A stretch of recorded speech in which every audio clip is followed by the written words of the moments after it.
ზამთარი დამთავრდა და მერე დაიწყო გაზაფხული და ღამეში მოვდა ისქნა რა ქვია სკოლა ისქნა დაანგრია კინა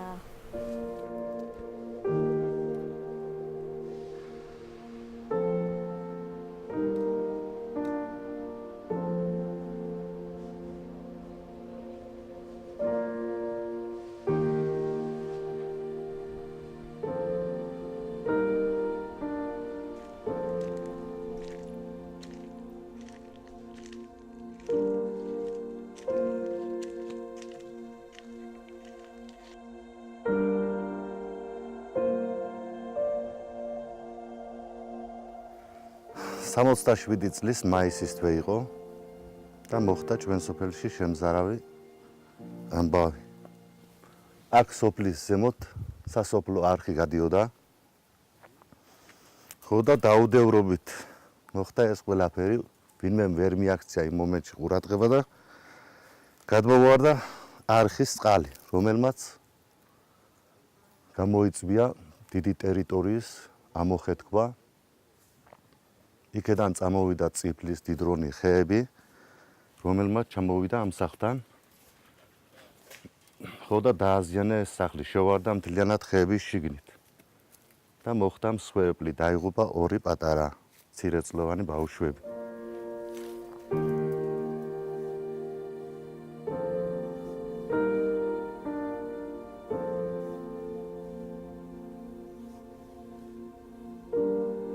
ერთი იყო 4 წლინახევრისა და ერთი 2 წლისა, რომ დამეღუპნენ.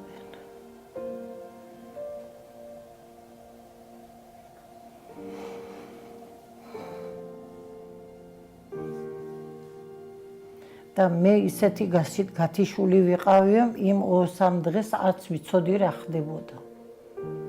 რომ რით დაიღუპენ ჩემი შვილები, სახლი რამ დაანგრია, ესეც წარმოდგენა არ მქონდა. იმ ფეცუდ მდგომარეობაში ვიყავი.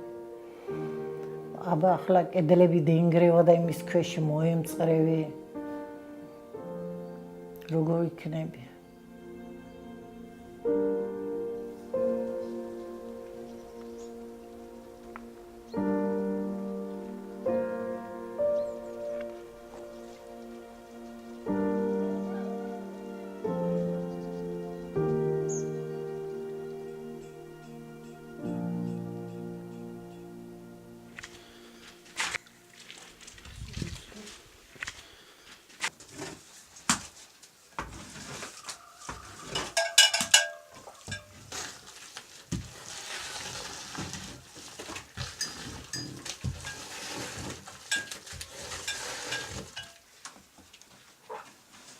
ჟვანში გამოდიდა და ამიდა. ძელი ყოფილა მე.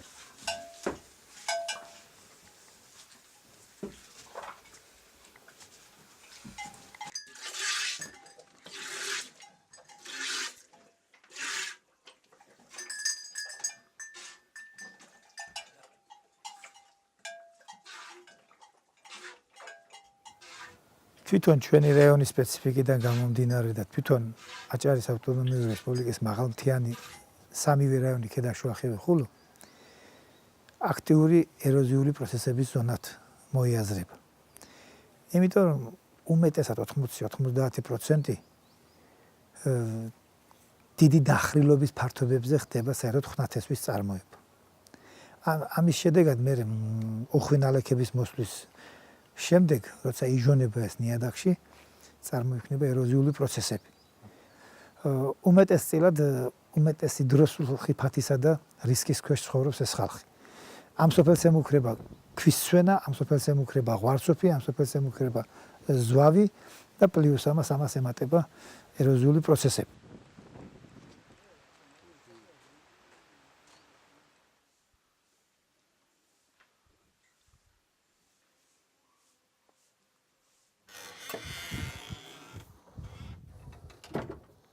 აი სახლი არის დაახლოებით 100 წლის ნაშენი.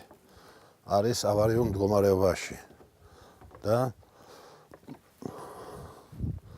ქედაში მომცეს ბინა. არის ვარ მეწყესაში შონაში მეორე კატეგორიაში. და ამასთან დაკავშირებით მომცეს ბინა. სახლი არის ძველი ავარიულ მდგომარეობაში. ქვებიდან გამოსხდა სახლიდან დაახლოებით ამ ფუნდამენტიდან 10 მეტრში გამოხეთქილია იქ. და აგერ გამოსხდა ზევით აგერ პირდაპირ ეს გამოხეთქილი ადგილია. ნუ ახლა პასტაენად აქ ვარ, ახლა ნუ გადასული ვარ ქედაში, ახლა თველია და საქონელი რაღაცა მთაში და ყანააბაღჩა თუ არ დაამუშავე და არ იმასკენ ყანააბაღჩა ისე ზამთარში ვერ გეიტან ბინაში თავს. ძნელია ძალიან. ბინა მოგცა უნდა ჩახვიდე იქა. მაგრამ ამჟამად ახლა ვერ ჩავდივარ, ნუ ჩავდივარ ახლა 2 დღეში 1-3 დღეში 1, მაგრამ ახლა ყიშლა და საქონლის ჩამოდენა რაცხა და შეშაა გასამზადები ყველაფერი და ალბათ გვიან თველზე ჩავალთ და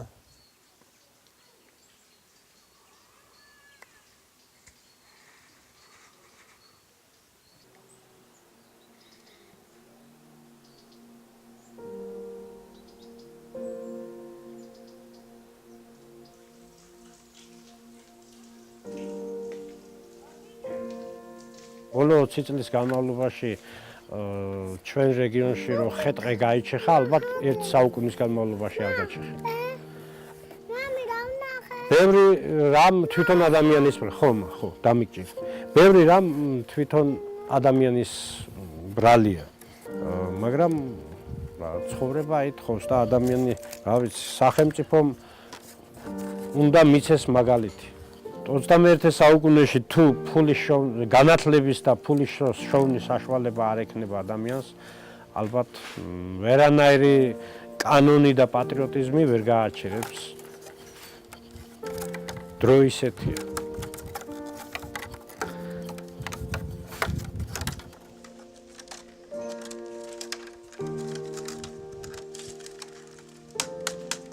ძირითადი მიზეზი აქ ბუნებრივი კატასტროფებისა არის ენერგოსიღარიბე, რომელიც დამახასიათებელია ამ რეგიონისათვის და კერძოდ საქართველოსათვის. იმისათვის, რომ დაიყრდნოს თავისი ენერგომოთხოვნილება, შემოსავლების 35-40% იხარჯება მაღალმთიან რეგიონში, რაც მძიმე წირთად აწვება თვითონ მოსახლეობას, რაც, რა თქმა უნდა, განაპირობებს სიღარიბის მაღალ დონეს და ამავე დროს ძალზე უარყოფითად მოქმედებს გარემოზე. წარმოიდგინეთ, ისეთ ადგილებში ტყე გაიჭრა, სადაც წყლის, ანუ სასმელი წყლის სათავეები იყო და ის აუზები განადგურდა, ის როგორ გითხრა, ის ხეობები, ხელუხლებელი ხეობები განადგურდა. არც ადამიანს, რა ქვია, ტექნიკას არ შეუყვანია, ისე გამოზიდეს ხალხმა, რა ქვია, ისე გაანადგურა სრული ამ სიტყვის მნიშვნელობით.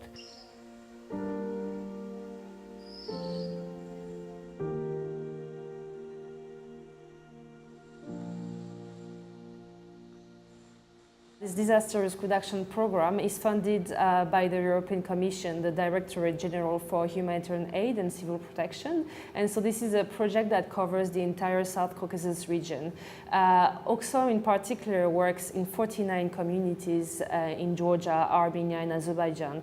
And these communities were selected because they are particularly vulnerable to natural disasters and their development is affected by those natural disasters very regularly. So our project gives the means to those communities to identify themselves and implement afterwards the methods that will help them to reduce the impact of disasters on their lives as well as their livelihoods. And the project tries also to build some bridges between them and the local authorities so that authorities will be more involved and invest more in disaster risk reduction at the level of the local communities.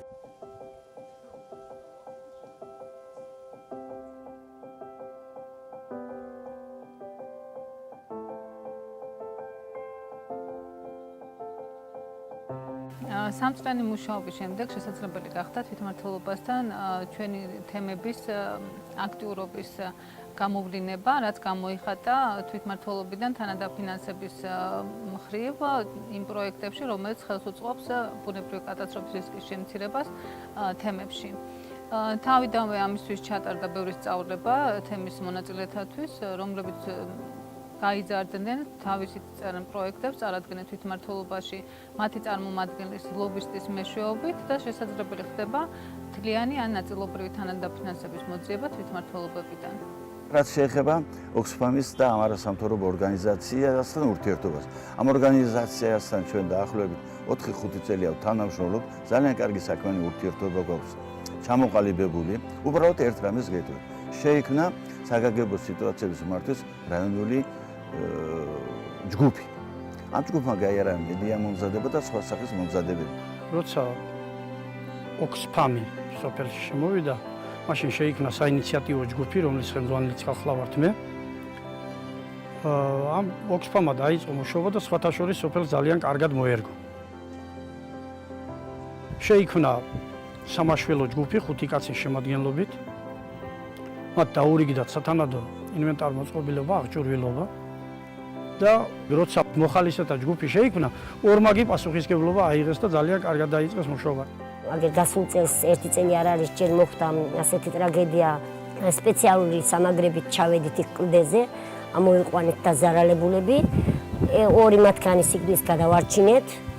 ალბათ სანამ ისინი მოვიდოდნენ შეიძლებაც დაიღუპებოდნენ და სასწრაფო მანქანებით დაგვეხმარენ, ჩვენ ამოყვანილი დავახვედრეთ გზაზე ესენი, ჩაუტარეთ პირველადი დახმარება და გადაიყვანეთ რაიონულ საავადმყოფოში ჯერ და მერე იქიდან გადაიყვანეს ქალაქის საავადმყოფოში.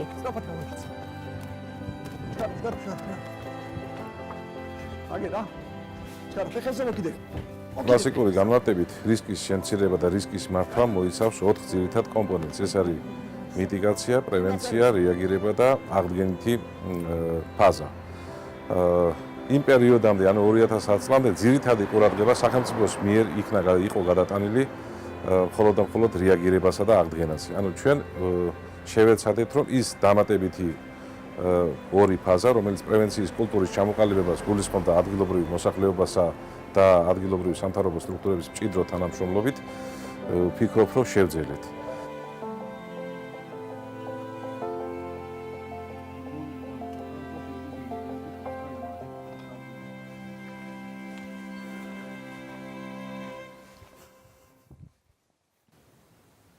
რახან საინიციატივო ჯგუფმა გადაწყვიტა, რომ გაკეთებულიყო ხანძარ საწინააღმდეგო ბასეინი, შეიკრიბა საინიციატივო ჯგუფი, შევხვდით ჩვენ არასამთავრობო ორგანიზაცია ოქსფამს და გადავწყვიტეთ, რომ გაკეთებულიყო ეს ბასეინი.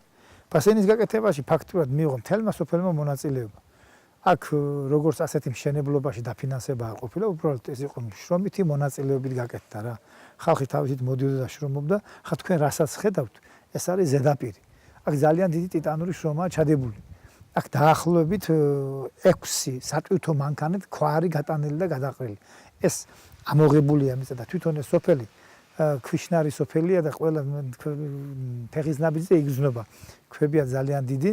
ამ ქვების ამოღებას ახლა ჩვენ აქ მოძრავ მექანიზებული კოლონა არ ყოლია რომ ტექნიკით გვემუშავა. ხალხმა თავისით ხელით და წერაქვით ამოყარა ეს ყველაფერი და ეს არა მარტო ხანძარ საწინააღმდეგო ფუნქციას ასრულებს, არამედ თვითონ გვალვის პერიოდში როცა არის ძლიერი გვალვები, აქედან წყალს ვიყენებთ სარწყავად.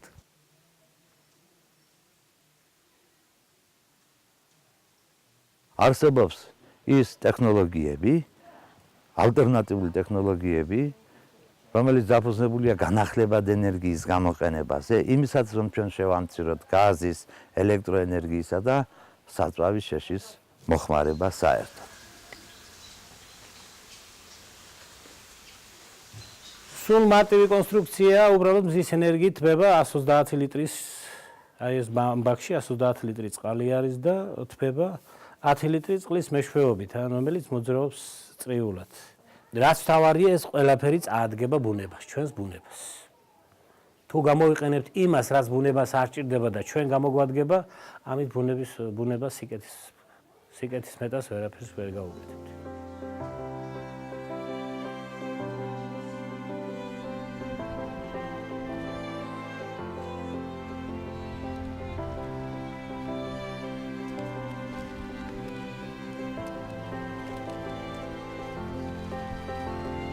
მობილიზებული თემები უკვე აქტიურად იყვნენ ჩართულები სამაშველო საქმიანობაში.